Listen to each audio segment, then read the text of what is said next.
Welcome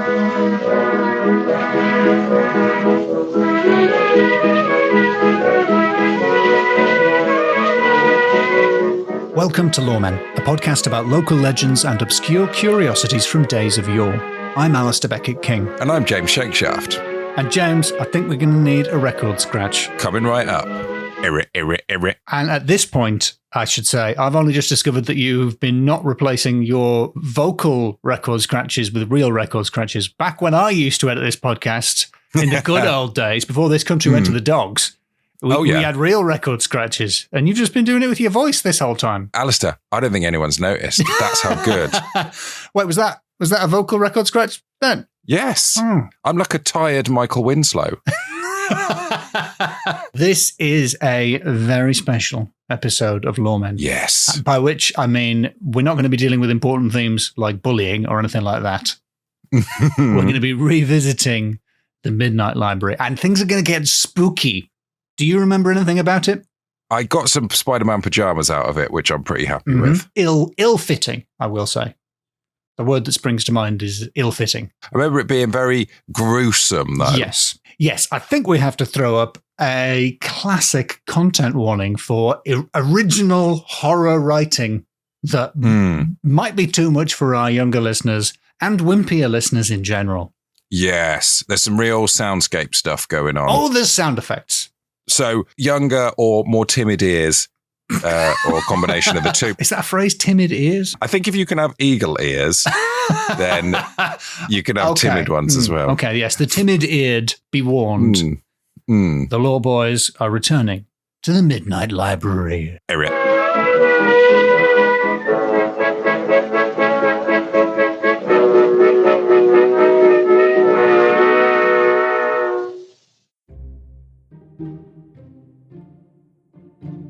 Hey, whoa James. now. Whoa, James. whoa.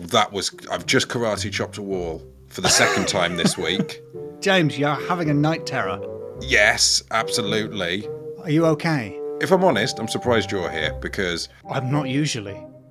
I'm as shocked as you are to find myself waking up here too. This smells and sounds like the Midnight Library. I remember I got a knock on the door. I went downstairs expecting it to be a post person. Nearly said postman, but it's the 21st century now. A post-human. Post-human sounds bad. I don't mean like post-human. I don't mean like a mutant, not like an X-Man. That sounds like the 22nd century. Expecting it to be some kind of delivery individual, you know, your Everys, your Yodels. Little parcel on the doorstep, open it up, don't remember a thing. Did it say open me on it? Yes. Ah, that's your mistake. That's probably your first mistake. This is the last time I listened to advice from a parcel. And now I wake up here wearing Spider-Man pajamas. Very nice Spider-Man pajamas. Well, let me return the compliment, James. You're wearing very nice, identical but slightly larger Spider-Man pajamas. These are they're snug. They're a onesie. They're very snug. They are snug, you're right. They're an all-in onesie, and no, it's not all in there. There's some of it is out. It's sending me flashbacks to. I think I've talked about it before. The time Sending when me flashback. Carry on. What were the you saying? time I had to wear long johns for an acting job, and they Had to wear them. I was playing a guy who was swimming in long johns in a pond. You shouldn't swim in long johns. They're so absorbent. Anyway, please tell me. Sorry, I put these long johns on, and basically the johns, I'm not bragging, but the johns were not long enough. And I've always said your John cannot be contained. hey, and then the wardrobe assistant lowered her gaze, laughed, and then got the assistant producer who lowered her gaze, laughed, and then got the director who lowered her gaze and laughed and said, maybe just take the top bit off and tie it and have the arms dangling down the front. So I think it was more the size of the long johns rather than anything to do with my. But anyway, do you want to know the last thing I remember? Yeah, I do. Let's move from one distressing image to another. Well, I'd gone to bed early, of course, to catch up on my sleep, so I was 30 minutes into looking at memes. When suddenly I'm here talking to you about the length of my Yeah. Jonathan. Here we are in some kind of red room. It's ever so red, but it's that disconcerting red that I think is described as ox blood. Most blood is that colour. Yeah, red. Yes. Red, yeah, red. Yeah. I mean, I'm not a doctor, but yeah. Yeah, like I say, it smells and sounds like the Midnight Library. I hear a sort of far-off screams, which I guess are people who returned their library books late. Most libraries don't have beds in them, though, do they? I guess a midnight library, by its nature, would need to. A little bit snoozy. Yeah, exactly. Around midnight. Usually we're called here for a reason. Do you think there might be a reason this time? James, we can't just lie here waiting for Miranda or one of her weird friends to turn up. Let's just get under the separate blankets and just try to catch a few Z's, as our American friends say. Yeah, I'm going to get under my duvet. Ooh. Duvet. I'd say duvet. Duvet. But Americans do classy it up, I think, by calling it a duvet. Duvet. But I'll get my duvet, and I find that if everything's underneath it, then nothing can get at me. But I don't feel like I'm going to get to sleep. I'm not feeling any safer now that I've pulled it right up to my chin. Do you think if we ring this little bell, someone will come and read us a bedtime story? Yes, from the Midnight Library, surely. Yeah, ring it now. Ding-a-ling. Is there a little man in that bell? It's a very masculine bell. Very human-sounding bell. It's a deep-bass baritone bell. Was that a knock at the door? Gentlemen? Ah, Miranda. Oh, it's Miranda Merrick of the Midnight Library. I don't know why I'm surprised. I do know why I'm scared. Are you decent? People tend to laugh, but I guess that's decent. Yeah, I describe it as sort of a mid-level podcast. It's not terrible. We'll take it. It's not off menu, but, we do what we can. Well, if you're ready, I would be more than pleased to lull you into a false sense of safety with a little nighttime bedtime story. Now that you're here, we may as well make use of you. Do you do requests? This isn't a 976 line, gentlemen. It's not like that. That does cost extra. Do you think that would help you fall asleep if I were to tell you something nice and sweet and comforting? Soothing, yes. Yes. I really want something soothing. Absolutely. Yes. Well, I have just the story for you. Are you ready? Yes, definitely. Yes. Mm-hmm. Excellent. Let us begin.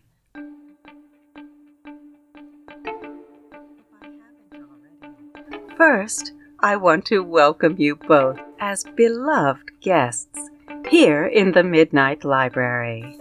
I say guests, you say kidnapped victims, potato. And I want to assure you that I'm not put out or annoyed at your short, unplanned arrival and request for a bedtime story as overnight guests here in our Red Room. You'll be pleased to know that I've awakened our Natasha from her peaceful stupor to make a midnight snack to help you sleep.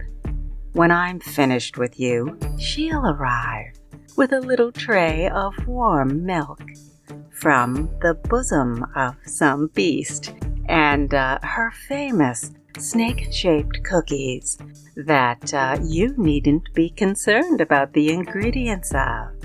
See how nice? And to ease you into your restful slumber in your adorable twin beds with matching red sheets. They're red because this is the Red Room, gentlemen. So please, no jokes about them being red to disguise the spilling or spurting of rivers of blood. How rude. To ease you into your nocturnal repose, I have also brought for you a sleep spell jar And although it does emit an unusual bouquet, a bouquet not dissimilar to a mix of lilac, camphor, wormwood, and entrails, it is hermetically sealed. So no matter how drawn to it or entranced by it you are, I do not recommend that you open it. Or go ahead and see what happens. I'm not the boss of you, currently. I thought it only fair that I should be upfront with you and tell you that there have been guests totally in the past who have not had such serene sleep in this very room. And those who were left with the ability to speak spoke of such silly things. All of these absurd stories are contained in a book that I shall read to you from. The Book of Ominous Bedtime Stories, which you do not need to point out to me resolves into the acronym of boobs. I'm well aware. Honestly, gentlemen. Now, let's see what our lovely book says. First, a few typical run-of-the-mill nightmares that have been documented by our overnight guests. Were you aware that different beings and associates of the library are said to induce nightmares? No? Well, they do. I mean, they are said to.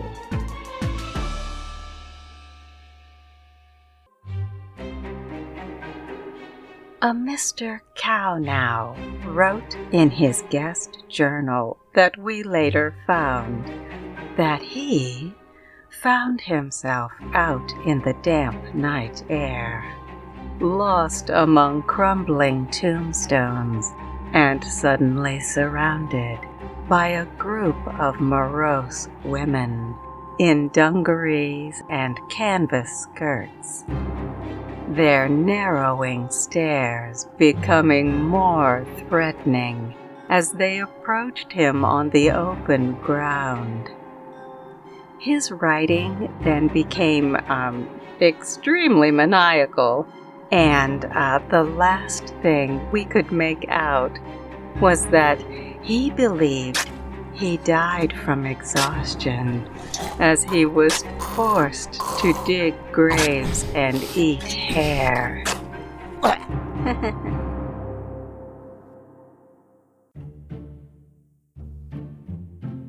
Once, a Mr. Not Smith stayed only part of the night. Earlier in the evening, he had met with our Janet at the Broom and Fang pub and lamented that he had nowhere to stay for the night. So she graciously invited him to stay with us.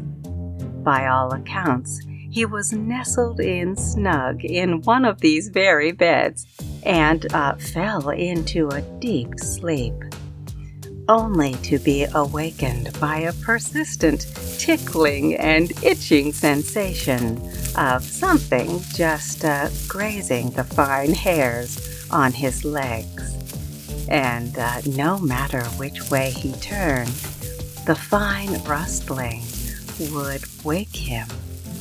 He lifted the covers in the dim light of the room, only to discover an enormous wolf spider snuggled close to him, with her 4 large prismatic eyes glistening up at him, her back shimmering with the crawling hundreds of her tiny offspring in motion. But the 2 gents I want to tell you about the most were Mr. Bakecraft and Mr. Checkit Bing, who were not unlike the two of you, really, minus the matching Spider-Man pajamas. They stayed here with us in the Red Room for only one night and had no nightmares at all. They had night terrors. The Book of Ominous Bedtime Stories edicts. It says that the two erstwhile guests were visited in their dreams by the Midnight Library's very own house paralysis demon, Uriah Sleep. At the close of the late evening, the Red Room gave off its customary crimson glow, and the men gave themselves over to sleep. Each in the night became aware that they were no longer alone in the room together, and that someone else was there. Mr. Checkett Bing was sure someone was standing beside him, but he couldn't open his eyes. His arms, locked down at his sides, were suddenly lifted by cold, clammy hands that grasped his wrists and thrust his hands to his face. With frantic, fumbling fingers, he tried to force his eyes open, but his fingers found only empty sockets, swimming with blood.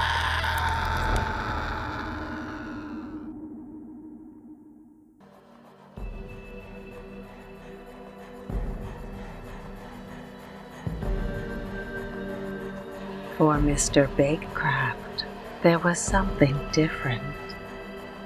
He saw the room fill with a low and gathering gloom, and the hulking silhouette slide down from the far corner. Struck silent and still, he watched as the figure took the form of a hefty, dirty farmer, with brown sweat creeping down his greasy face. The farmer sat right down on the bed and leaned in close enough for Mr. Bakecraft to smell his sour breath as he spoke. Darling, I'd like you to meet a friend of mine. This here is Cindy. He sloppily said, his spit landing on Bakecraft's frozen face as he reached into the pocket of his grimy overalls and produced an ancient pair of rust-crusted loppers with the name Cindy scratched onto them. Mr. Bakecraft could do nothing but watch as the farmer took hold of his rigged hands and began nipping his fingers off, the rusty, dull blades meeting in the middle of his crunching knuckles.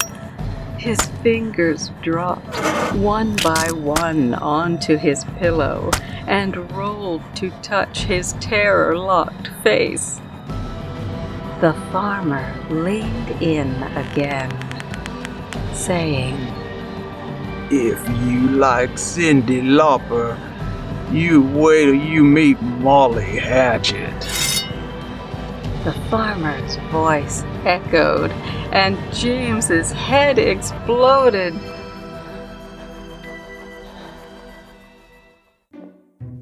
Mr. Bakecraft's, or head exploded, or whatever.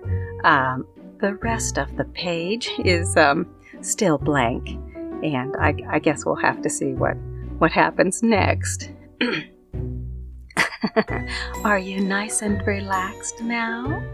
All ready to be tucked in by our Natasha? I'm thinking it's going to be a long night, gentlemen. Good night. Well, I wouldn't say I was relaxed. I now. don't feel any more soothed than before. If anything, I'm a bit more chilled to the bone. Yeah. Oh my. Horrified, mortified, petrified. Yes. Oh no. I'm very much at the affied end of the spectrum. Rather than the relaxed end of the spectrum. I'm so far from relaxed. Relaxed or chillaxed are the only two I can think of, actually, Well, with that suffix. it's good to know my story was effective. So, yeah, I have to say, the title warned us, but I've got to say, some of these stories were more than ominous. Yeah. Some of them were bordering on grisly, Yeah. horrifying. I think when the most comforting thing that you can take from a story is, well, at least that spider found a nice home. You know that you've heard some pretty scary stories. It's hard to home a giant spider. I can tell you that. There aren't a lot of rescues in the world for giant furry spiders, unfortunately. I must admit, the thinly veiled Beckett King and Shakeshaft in there, I thought that was an excellent Alistair impression. Mm-hmm. That. Yes. Yeah. I don't know about you, when I was a kid, my parents got me one of those books where they put you into the story. Wow. Do you remember that? I had Disney's Peter Pan. It was a low quality production. I'm not sure if it was licensed by the Disney Corporation. No. But, I didn't appear in any of the drawings. No. We didn't have the technology in those days. But I was in the text. And every so often, Peter Pan would just check in with me and say, "What do you think we should do, Alistair?" And then I, in the book, completely outside of my idiom, would be like, "Whoa, let's get Captain Hook, groovy." And then Peter Pan would be like, "All right, that'll be mainly a me thing." And then he would do it with loads of good drawings and stuff. And then it would come back to me. Oh, that's nice. He'd be like, "Thanks, Alistair." And I'd be like, "Don't mention it." That's lovely. So very similar to what our book, the Book of Ominous Bedtime Stories, it predicts. So it was quite like that, but with more fingers breaking. I'm sorry to say, the book is never wrong. Uh-oh. Yes, same with that Peter Pan book. Never wrong. Very concerned about my fingers now. My finger count. James, I think we've got one chance to get out of this situation Yeah, go on. with an old-fashioned story scoring. Yes. We just got to do what we do best. Get the band back together, play an epic jam, score some stories. I'm unafraid. Bring your worst, gentlemen. I'm going to have to do some scoring soon before I run out of fingers. How far up can you count? Can you get to 5 at this point, James? Currently, yes, I can. Okay, this is the perfect time then for the scores.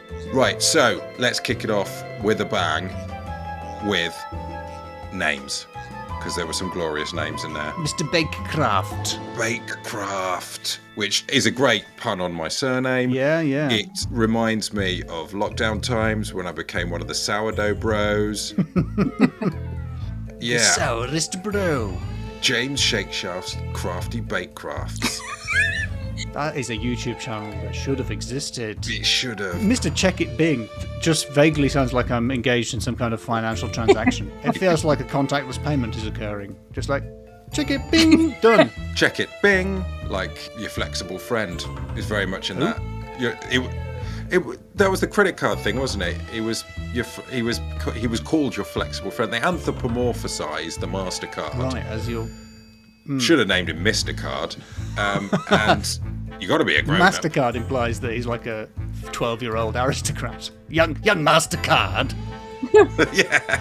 Don't give a 12-year-old Oh, credit. the young master has got into the gun cabinet.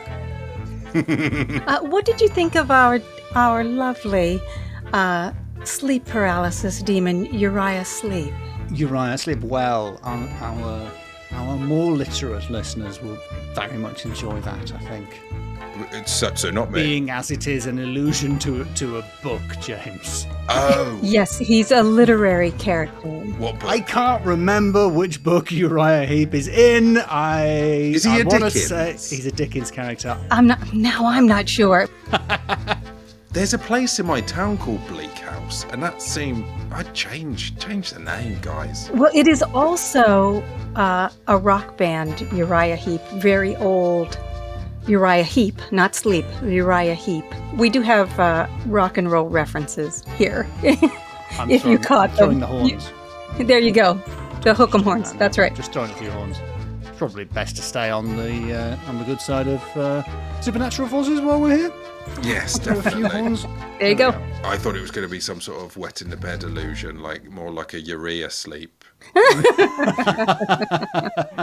Well, I would like to tell you the story briefly of Mr. Cow now. Oh yeah, he was attacked by the dungaree and canvas skirt wearing. Yes. Ended up eating a lot of hair. Oh, yes. The League of Lady Gravediggers had him The L of That's right. LDs, LG, the L of LGs. LOLGD, actually, LOLGD, had him digging graves and eating hair, as one does. Mr. Cownow was someone in the village that no one really liked at all.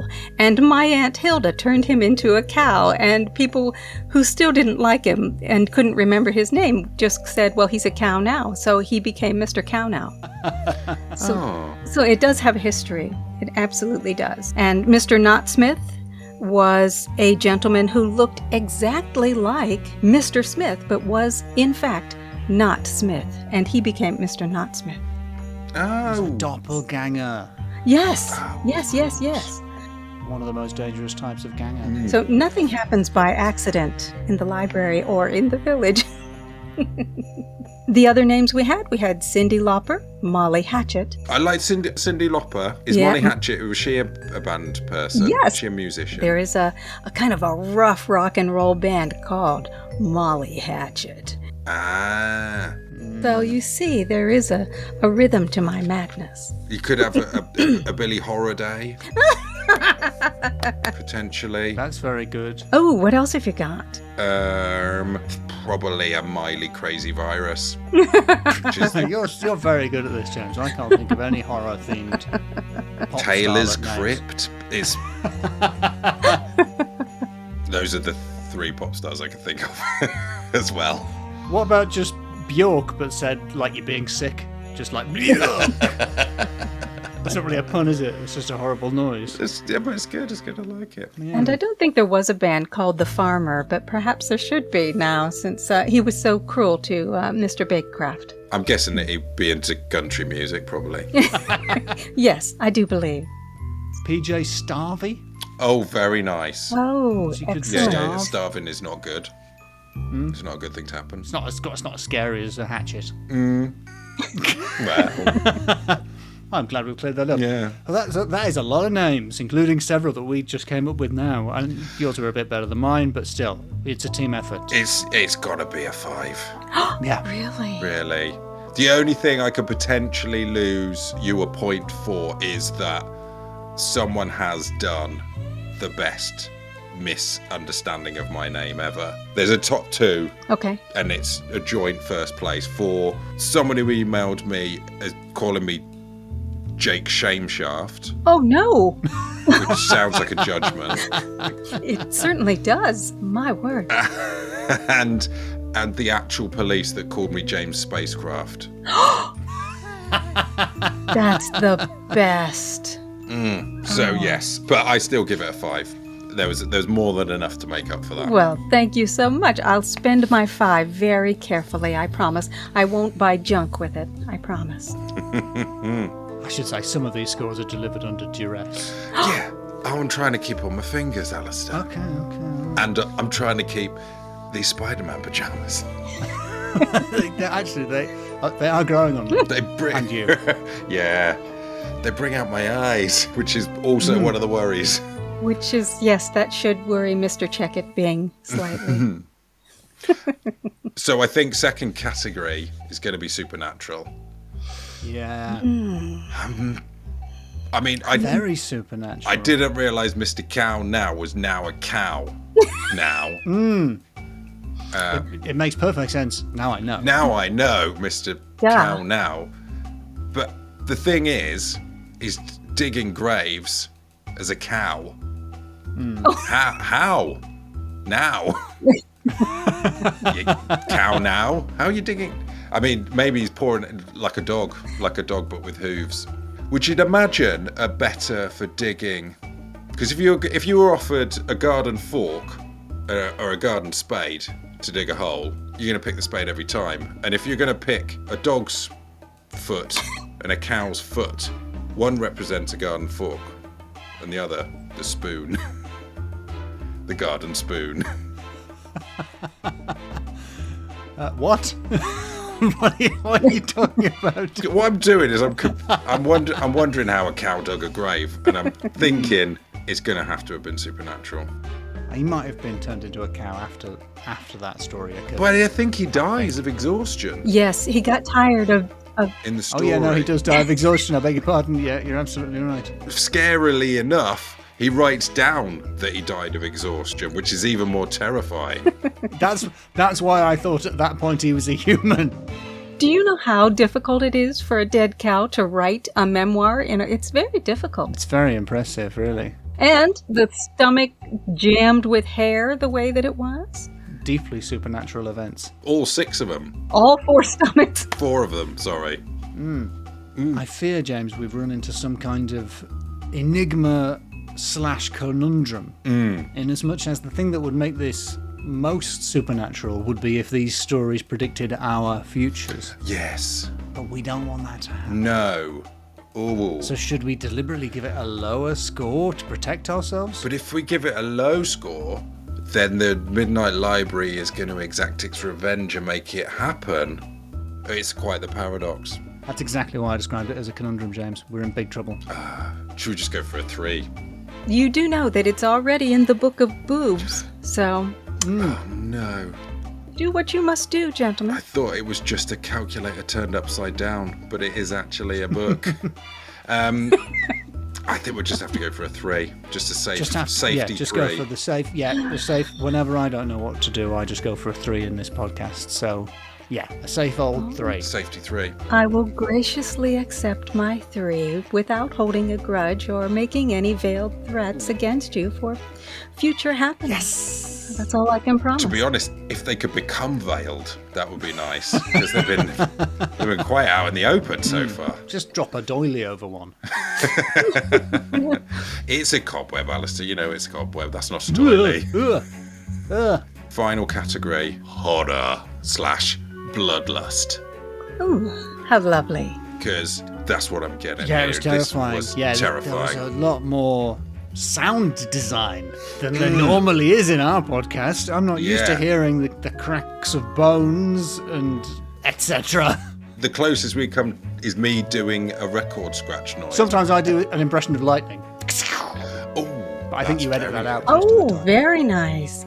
I can do a wildcat. Oh,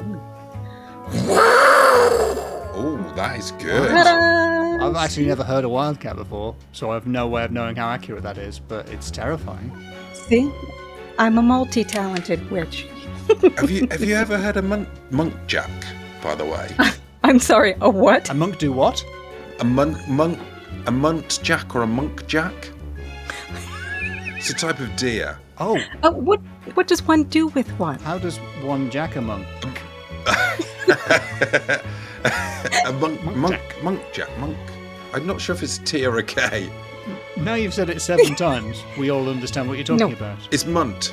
It's munt jack. Munt jack. Is that a kind of cheese? It's a kind of deer. A deer. Which looks quite cute, but they bark Oh. like a fox that needs a lozenge. Do they have fangs? Yeah, no, they're cute. They got little horns, but they're like cute little Bambies. Oh, all right. But they make a terrifying noise. No, I've not had a muntjac.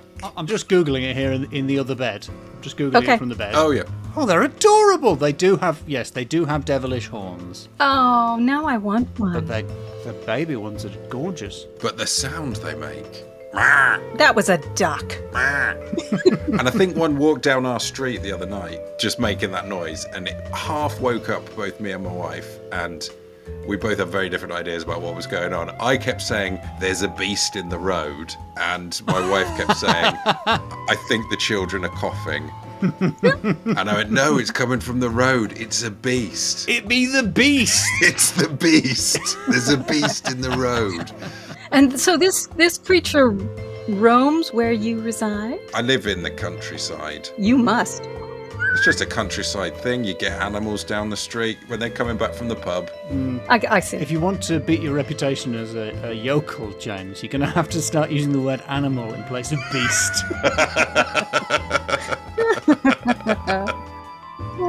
and put down that pitchfork and flaming torch. And so it's like a goat's foot. It's for digging graves. That's what it's for. Well, in the category of horror/bloodlust, I think this is very high. A 6. Oh, I mean, if I could give it 3 6s, I would, because that would be the most accurate. But it's got we max out at 5. But we could do like 5 droplets of blood, like if this was a review magazine for like heavy metal bands. Oh, I like it. Yeah, or blood. For your Bjorks and your PJ Harveys, throwing some horns again now. Exactly. Well, I'm hoping that my story won't keep you awake all night and that you will be able to get some sort of sleep, and we'll just see if the prophecies in the book comes true or not, and we'll see how you do in the morning. Well, good night then. Night. Night. Is there a way to stop the ceiling glowing? I'm afraid not. Okay. I'm afraid not. The thing is, I've got like ginger eyelids, so they don't really block out any light. When my eyes are closed, they're basically open. You're like the Invisible Man in The Invisible Man. I'm the Invisible Man. Yeah, from The Invisible Man, yeah. The problem with your eyes will be solved later, I do believe. Good stuff. I think you'll find that that problem will be solved for you. You could use this eye mask, which it humorously looks like a bottom, but I think in the Midnight Library it might just actually be a bottom. I'll just wrap that bottom around my eyes then. Well, say what you will, it blocks out the light. Well, gentlemen, it's been a pleasure to have you here and to tell you a comforting bedtime story, which I do think you are comforted by. That's the way I choose to think of it.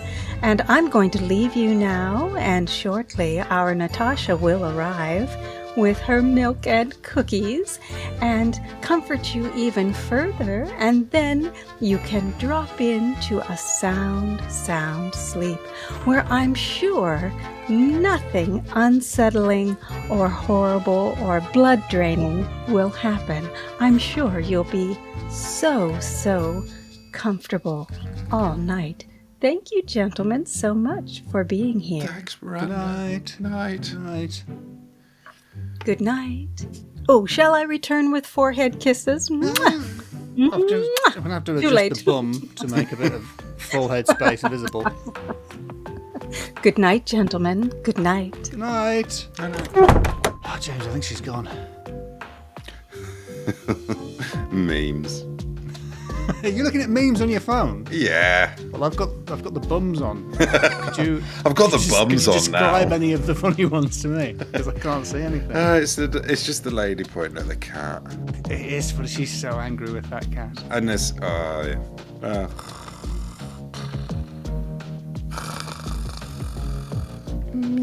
Good night, sweet prince. You king of Oxfordshire. The beast. Stop talking about the beast. It's like sharing a room with a farmer. I suppose I should call it steak and not beast flesh then.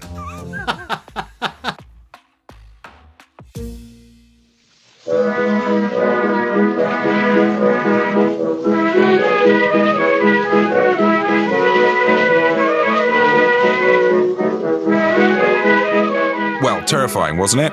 Blood curdling. Yeah, my blood has definitely been mildly curdled at least. That is off. That's definitely off. You don't even have to sniff that. That's off. Alistair, can I do another little record scratch for you? Can you? Error. Brilliant. It's like a record was in the room, being scratched. It's promo time. Have you got something to promo or plug? I do. In fact, in a week's time, my third book, Montgomery Bonbon Mystery at the Manor, will be published in the UK in paperback, audiobook, and ebook forms. Yeah, so you can get the audiobook and just listen to more of this, but with even less convincing accents. Can you read along? Can you read along to the audiobook? Yeah. How would that... What, you could hear me and read? Yeah, and then when you hear this noise, bring, please turn the page. no, we don't.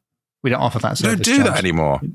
Oh, fair enough. Well, do get that. What's it called again? Montgomery Bonbon Mystery at the Manor? Correct. Bring. And have you got a podcast there in the works there, James? I do. If you like hearing my voice, then you could listen to Rural Concerns, which involves other law folk, Chris Cantrell of this parish and Sunil Patel also of this parish. Here's my impression of Rural Concerns. I'm going mad. I'm in a hole in the countryside. Well, you should be in a hole because you deserve to be in a hole because you're an idiot. Beep, obviously. That's my impression. That's very good. That's yeah, that's what it's like. That was Chris and then Sunil and then James. It was like listening to a mirror that also had Chris and Sunil in it. I can't really do the voices, but that's what it's like. Also, a slight warning for that. I do some swears. There's some swears in that so one. That might shock you. It's not as scary as this episode was, though. No, gosh, no. We'll probably pop a little. There'll probably be a little cheeky little bonus after the music, as there usually is. Nice.